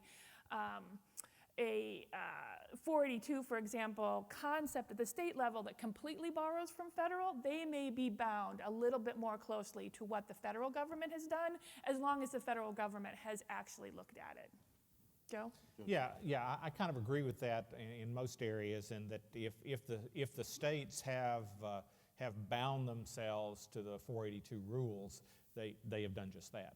But I think the example that you put out really would not so much fall into the transfer pricing, arm's length pricing kind of category, but in a more underlying question, which I think is a serious issue for the states. I think there are any number of transactions that can create deductions from federal taxable income that are found on the M3, like the financing arrangement that you laid out, that I think is a very legitimate and statutory deduction from federal taxable income, but may not be deductible from state apportionable income. And if the states look closely at it, would find a circumstance where many states would want to add that number back. Did we have a question out here, right there? Yeah, we're back there, I'm sorry. Hi, it's Carl Frieden with the Council on State Taxation. Just a couple comments from a few of the things I heard. I mean, one of the issues being posed is we're looking at the states to see if there's lessons that we can learn from them that we could apply in the international tax arena. And if you look at, really what's happened in income tax, we've had a 60-year experiment now with UDITPA, so the formulary apportionment, at least the basic one that was adopted by, many states over time.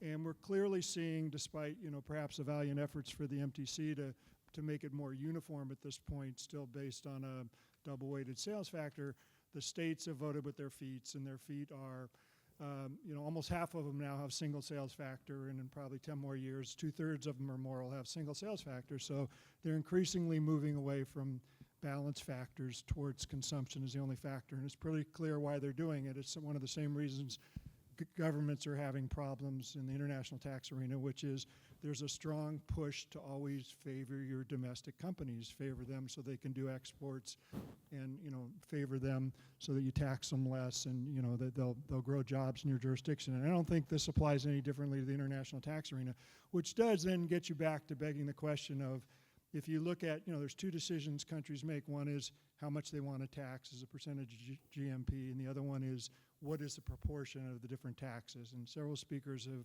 mentioned this, but in consumption taxes, Joe's certainly right. We have a difficult subnational consumption tax right now, which doesn't allow for business inputs generally, which makes it very hard, as the states are finding, to build upon. But if you look at it globally, about twice as much is raised by consumption taxes in the rest of the world as is raised in the U.S. So we have a serious problem. Our consumption taxes are at the subnational level. It's a poorly designed system that doesn't have business input exemptions like the VAT has. Doesn't mean we have to move to the VAT, but as we look at how much time we spend on corporate income taxes at the state level, they bring in less than 10% of all the taxes. It does, again, beg the question, should we look more seriously at the balance of consumption and income taxes? If we do, how do we get there? And you know what, let me follow up on Carl's question, because we had a Twitter question along those lines that just came in from actually a very good friend of the organization. And the question was directed at Joe, but all of you can chime in. And it says, why does Joe think replacing state-level retail sales taxes with a federally harmonized VAT would be so fiendishly complex? If 160 other countries can do it, including, frankly, a lot of little backwards nations, why can't the U.S.? Is he scared of the metric system? Before you go, Joe, I've had this running argument with this great guy for decades. He loves the VAT. Well, my answer is, one, yes, I'm terrified of the metric system. And the other is that, as I've said now a couple of times, it's a fundamental understanding that we are a bottom-up structure.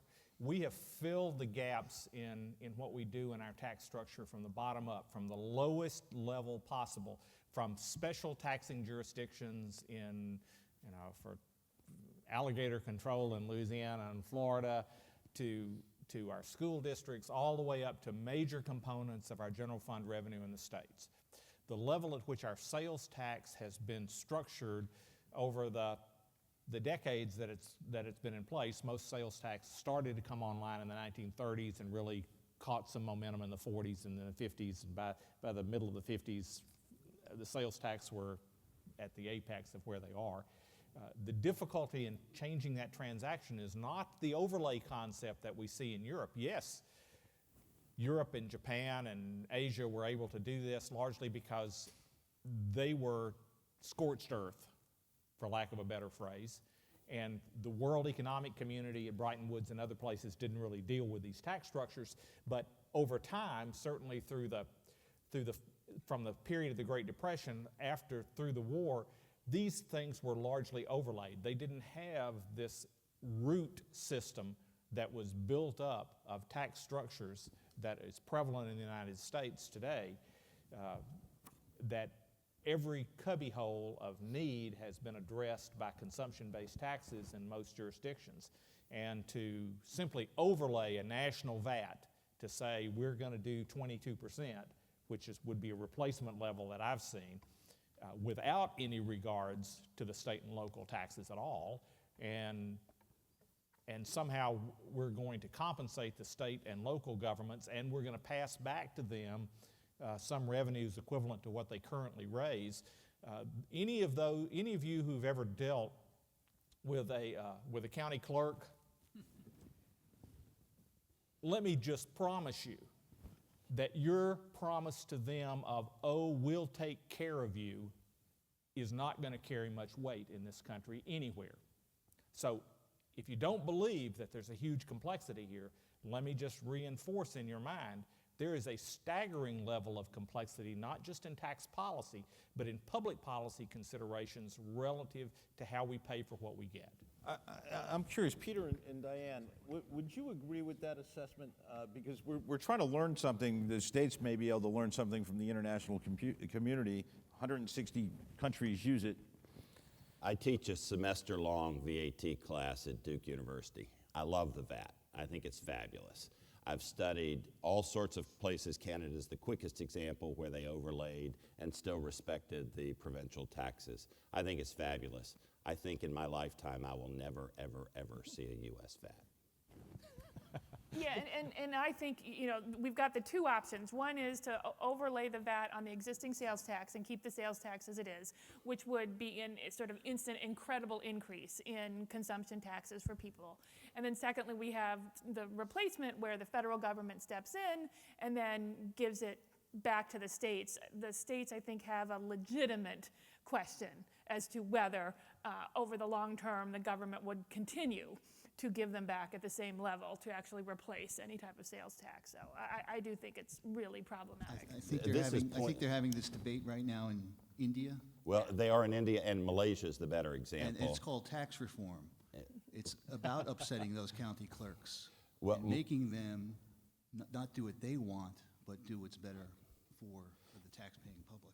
India is doing it across the 29 states. And Malaysia is doing exactly what Joe described. Malaysia is implementing a VAT and wiping out a whole host of smaller taxes, the alligator tax and all the rest. Yeah. So if you want a microcosm, it'll be interesting to see how Malaysia does. I'm optimistic. I think it's a huge positive for Malaysia to get rid of a lot of the alligator taxes and put in a national VAT. And the comment before Peter came from Marty Sullivan, a tax analyst. Yes. Okay, well, we'll move on. I'm officially scared of the metric system, too. So let's turn to tax competition. We're running out of time a little bit here. The OECD is drafting a report on that subject, but we also know that the states have for years engaged in the race to the bottom with respect to tax credits and incentives. Anyone who is a dedicated reader of Mr. Bernori, and I am one, knows he just loves credits and incentives. So this really should have been your question. But it's really for the whole panel. Can anything be done to address harmful tax competition? Let me ask whether we all agree on what's harmful tax competition. We may know it when we see it, but let me take Singapore as an example. Many of you have probably been to Singapore. It's a very interesting, terrific country. They have made a policy decision. They have said, I'm not concerned about raising corporate income tax if you bring in 100 very smart, very highly paid people who will buy things and will pay personal income tax. So I will have a 17% stated rate. You can negotiate with me for a lower rate, and that's fine, because my policy decision, my considered, thoughtful policy decision, is that I benefit as a jurisdiction from you bringing in 100 smart people who get high wages and build my economy. Is Singapore engaged in harmful tax competition, or has Singapore made a sovereign decision that it properly can make, may win, may lose, but has made a sovereign decision that's sensible and appropriate? So I know incentives drive us nuts at the state level, they drive us nuts at the international level, but I'm not sure we know what we mean when we say harmful tax competition, because I think Singapore has made a sovereign decision that ought to be respected. Good point. Yeah, and I would say that the concept of tax incentives should just play into the overall environment that states have. Not all states have beautiful beaches, warm weather, nice skiing, and so you're not going to tell Colorado you can't advertise your skiing. The same way I think you should allow states to say, we're going to choose how our economic environment is going to be used. It's just part of the pot. Joanne? Again, thank you again for inviting me to comment here. Again, back in the 1990s, I worked on the first round of the OECD's harmful tax competition project. And we had extended debates about, what is harmful tax competition? And when the report came out with that title, it was completely blasted for saying, what do you mean? Tax competition is good. How can it be harmful? And I think we realized that after the negotiations and talking about the kind of stuff, you know it when you see it. What we saw as being harmful was not that countries would have lower tax rates or give incentives and do things that were designed to encourage companies to hire people and to build factories. We saw harmful as being, okay, we'll give a tax break in secret. You come in and talk to the tax authorities, and we'll give you a deal, and we won't tell anyone else about it. Or, for example, they had something called ring fencing. In other words, to name names, Ireland had areas that said, if you come from outside of our area into here, we'll give you a tax break. But if you're a local company, you don't get it. So that was deliberately trying to attract tax base from out of the country inside it. So the harmful nature of it was not that incentives were offered. In fact, the OECD did a very good job at this point in getting rid of those secret deals and getting rid of that ring fencing and saying, okay, go ahead, give your tax breaks, but make them available to everyone. Don't try to steal the tax base. So that's the idea. Well, and I would commend those of you who have archives of state tax notes, an article, which you can get online, by the way, an article that Harley Duncan wrote, which he may not even remember writing. It was about 22 years ago or so, called The Good, the Bad, and the Ugly, talking about tax incentives. And he said tax competition is a good thing, and tax incentives, broadly speaking, if you're going to compete on taxes, that's a good thing. Industry-specific tax incentives were a bad thing, and company-specific tax incentives were pretty ugly in the big scheme of things. So I think it depends on what kind of tax incentives you're looking at, and what kind of, really what the base of that competition is. Anyway, if you get a chance, you should read that article. It is one of the best things we published. It was a long time ago. It's still one of the best things we published. And we'll put it up when we get home on taxanalyst.com so everybody can get it. It's a terrific article. Okay, so just click on the website and it'll be right there. Do we have time for a few more questions? I think we got time for two if we're... Okay, well, here's Cruising with our time. another Twitter question, or maybe it was from Facebook. Would it be possible for a state to institute a state-level VAT to replace its own state sales tax rather than thinking about a federal VAT? I'll ask Peter, Joe, and Diane can chime in. I think the answer is absolutely yes. I think it would be extremely challenging because the supply chain doesn't really think about state borders.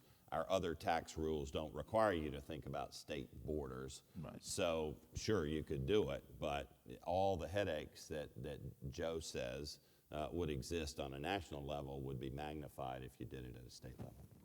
Yeah. I think the states certainly have the capability to look closely at VATs. I think there's a handful of states who have in fact done those kind of things. New Hampshire, Michigan, in kind of a strange way, has spent some time with a VAT structure. There are other states that have looked closely at other types of VAT structures to replace either their corporate income tax structure or in some cases their consumption taxes. So it's something states certainly can look at, and I would say to you, a number of states over the last 15 or 20 years have looked fairly closely at VAT structures. Only a couple have chosen to go down that road. And Joe, am I right that the states that have used sort of a modified VAT or have even looked at the concept of a VAT, it's usually as the corporate income tax replacement rather than sales tax replacement? That's my understanding. Which I think is kind of interesting. Not sure why that's the direction it's gone. Harley? Where the states have done it, they've done it at the entity level. The New Hampshire business enterprise tax and Michigan single business, trying to do a transactional tax and get the money in the right place is really difficult among with 50 states. But I would keep my eye on Puerto Rico.